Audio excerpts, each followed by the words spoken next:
고소득자들이 지키는 15계명. 누구나 성공을 뒤쫓는다. 성공을 위한 규칙이 있듯이 성공적인 고소득자가 되기 위해 앞서 말한 5가지 사고방식 외에 15가지 계명이 있다. 다음에 15계명이 돈을 더 많이 버는 길의 토대가 된다. 최선을 다한다. 수입을 창출하는 활동을 한다. 도움과 기쁨을 함께 나눈다. 자신이 하는 모든 일을 사랑한다. 학습하고 지속적으로 성장한다. 게임을 하듯 진지하지만 재밌게 일한다. 장점을 강화한다. 자신감을 키운다. 제대로 집중한다. 긴장감을 잃지 않고 일한다. 공개적으로 반박하지 않는다. 큰 사람이 되기 위해 노력한다. 책임을 전적으로 감수한다. 상대에게 약점이 아닌 강점을 보여준다. 임금 인상을 요구한다. 제1계명 최선을 다한다. 행동하라. 항상 최선을 다하라. 당신이 좋은 경력을 쌓는데 도움이 될 만한 조언을 한 가지 하겠다. 다음 업무를 맡으면 기원의 경영진 전체가 그 일에 주목하고 있고 그 일에 당신의 승진이 걸려있는 것처럼 처리하라. 별로 중요하지 않은 업무란 없다. 자신이 해야 할 일을 제대로 완수하는 것이 무엇보다 중요하다. 평소 중요한 업무와 중요하지 않은 업무를 구분하는 사람은 항상 최선을 다하지 않는다. 그런 사람일수록 자신이 중요하지 않은 업무라고 규정한 일을 제대로 완수하기보다 대충 처리한다. 항상 맡은 바 최선을 다하라. 최선을 다한 사람들의 이야기는 왜 첫 번째 계명이 중요한지 잘 알려준다. 천문학자 수브라만 찬드라 세키 교수는 윌리 엄스베이에 있는 한 천문연구소에서 근무했다. 또 그는 130km 떨어진 시카고 대학에서 천체 물리학 상급과정 강의를 맡았다. 문제는 강의를 듣기로 한 학생이 단 2명뿐이었다는 것이다. 사람들은 그가 강의를 취소할 것이라고 생각했다. 그럴 만한 사유는 충분했다. 경제적 측면에서도 전혀 타산이 맞지 않았기 때문이다. 당신이라면 어떤 결정을 내렸을 것 같은가? 단 2명의 학생을 위해 추운 겨울날 매주 2회씩 130km의 길을 왕복하는 수고를 마다하지 않을 것인가? 사람들의 예상과 달리 찬드라 세카 교수는 강의를 이어나갔다. 제2계명 수입을 창출하는 활동을 한다. 이탈리아의 경제학자 빌프레도 파레토는 일찍이 사람들이 버는 돈의 80%가 자신이 행하는 활동의 20%에서 비롯된 다는 파레토 법칙을 발견했다. 굉장히 널리 알려진 법칙이지만 파레토 법칙에서 교훈을 얻은 사람은 극소수에 불과하다. 파레토 법칙을 수입에 대입하면 당신이 일하는 근무 시간의 80%가 낭비되거나 적어도 최적으로 활용되지 못하고 있다는 말과 같다. 매출에 직접적인 영향을 미치지는 못하는 활동이 무려 80%나 된다는 말이다. 서류 정리, 물류 시스템 구축, 업무 환경 조성, 사무용품 구매, 전화 통화, 강의, 우편물 정리 등 정말 많은 일을 하지만 정작 수입을 창출하는 데는 필요 없다는 말과 같다. 당신은 이렇게 변명할지도 모른다. 하지만 이런 일도 해야만 하지 않나요? 옳은 지적이다. 업무를 위해 반드시 필요한 일들을 소홀히 하는 기업은 장기적으로 성공하기 힘들다. 20%의 필수적인 일을 제외한 나머지 80%의 활동은 언제 해야 할까? 제3계명 도움과 기쁨을 함께 나눈다. 기회가 있을 때마다 주변을 돕는 것이 좋다. 당신이 일하는 기업의 사장은 당신이 분위기를 고조시키는 사람인지 가라앉히는 사람인지를 아주 빠르게 알아차린다. 직원들의 밝은 분위기는 생산성에 기여하기 때문이다. 모든 고객을, 사장을, 동료를 도와줘라. 주변에서 사랑받는 사람으로 거듭리라. 당신이 충분히 발휘할 수 있는 능력을 키워라. 승진하는 사람의 60%가 아래에서 위로 밀어주는 역할을 하고 단 20%만이 에서 전이 주는 의향을 한다.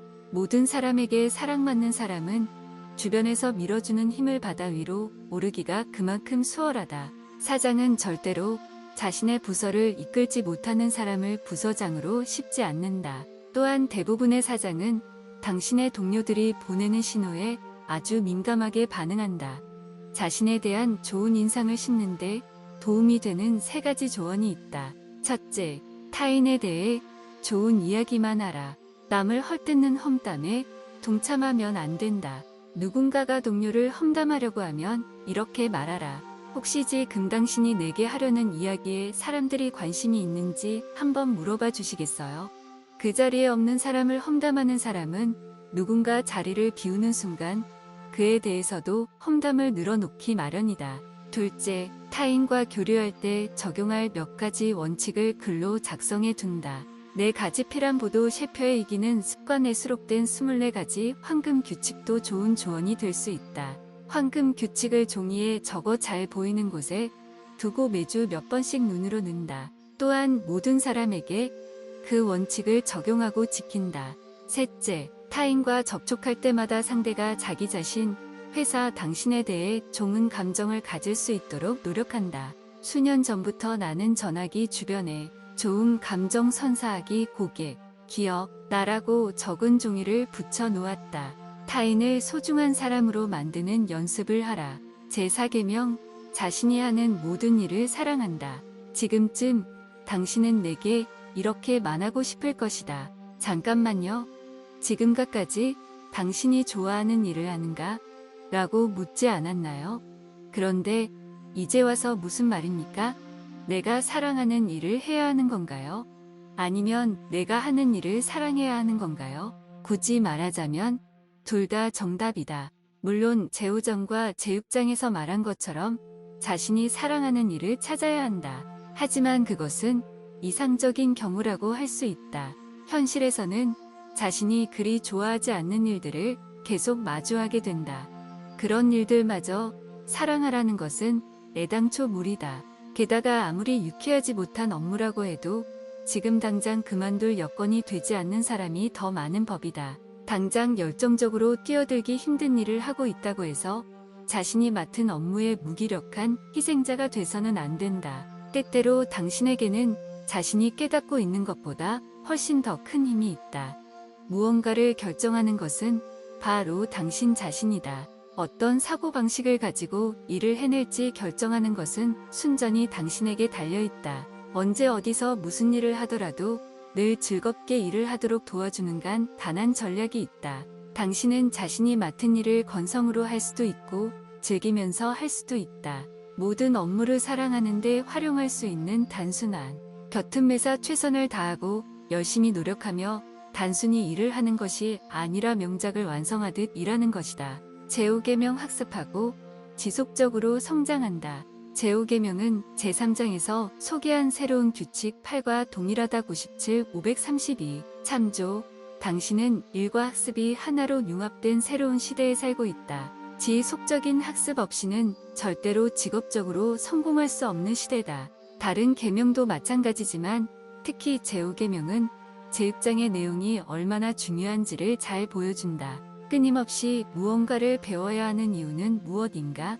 나는 야망도 없이 게으르기만 한 사람은 없다고 생각한다. 만약 게을러 보이는 사람이 있다면 그들은 단지 목표와 의미를 찾지 못했을 뿐이다. 그들이 자신의 인생에서 큰 그림이 무엇인지 깨닫는다면 배우고자 하는 열정을 찾을 것이라 믿는다. 세상에는 자신이 무엇을 배워야 하는지 모르는 사람이 많다. 나는 그런 사람들에게 말하고 싶다. 그냥 전부 다 배워라. 모든 분야에서 계속 공부하라. 전문가적 능력을 키우면 당신은 더 많은 돈을 벌게 될 것이다. 하지만 인격이 개선되면 부자가 될 것이다. 예를 들어 전문적으로 활용할 수 있는 보디랭귀지, 효과적으로 프레젠테이션을 할 수 있는 수, 사법, 마케팅 기초 지식을 비롯해 판매를 촉진하는 법 등을 공부하라. 또한 학습에서 재미를 찾을수록 배움은 더 쉬워진다. 그러니 사회 우등생이 되기 위해 끊임없이 공부하라. 미래에 대한 투자는 자신의 미래를 보장하는 최고의 선택이다. 인생의 성공 비결은 간단하다. 기회가 오기 전에 미리 준비하면 온다. 앞으로 무엇이 당신을 기다리고 있을지는 결코 할 수 없다. 제6계명, 게임을 하듯 진지하지만 재밌게 일한다. 자신의 일을 게임처럼 바라보는 사람은 쉽게 접근한다. 반면 너무 거치하게 접근하는 사람은 경직된 채 우아하지 않은 방식으로 활동하며 결국 자신의 행동에 스스로 제동을 건다. 진지하고 책임감 있게 하지만 약간의 거리를 두고 게임에 참가하라. 승리를 바라되 절대로 경직되지는 마라. 또 한 가지 결코 잊지 말아야 할 사항이 있다. 분명 일은 중요하다. 하지만 재미를 찾으려면 좋아하는 취미처럼 대해야 한다. 일은 당신에게 돈을 가져다 준다. 진지하면서도 어느 정도 편안하게 접근할 수 있다면 당신은 일하면서 더 많은 돈을 벌 수 있을 것이다. 때로는 질 수도 있다는 깨달음 또한 게임의 일부다. 게임에서 졌을 때 당신이 취할 수 있는 행동은 다음 세 가지 중 하나일 것이다. 그 자리에 그냥 쓰러져 있는다. 곧장 일어나기는 하지만 익명의 군중 뒤로 모습을 감춘다. 패배를 통해 깨달은 장점을 배우고 발견함으로써 한 단계 더 올라 제7계명 장점을 강화한다. 제3장에서 제7계명에 관한 내용을 이미 살펴봤다. 여기서는 당신의 장점을 상사에게 제대로 알려줄 수 있는 방법에 대해 알아보고자 한다. 모든 계명을 실천하기란 그리 쉽지만은 않은 일이다. 많은 회사가 자신들만의 확고한 체계를 갖추고 있으며 혁신에 그리 개방적이지 않은 입장을 고수하고 있다. 하지만 당신은 생각보다 훨씬 더 많은 것을 관철시킬 수 있다. 물론 제대로 전력 투구를 한다면 말이다. 무엇보다 당신이 달성한 성과가 회사에서 당신에게 재량권을 추가로 허용할 정도로 뛰어나야 한다. 당신의 성과가 인정받을 만하다면 회사는 당신이 더 효율적으로 일하기를 바랄 것이다. 제8계명 자신감을 키운다. 개인의 성공은 자신감이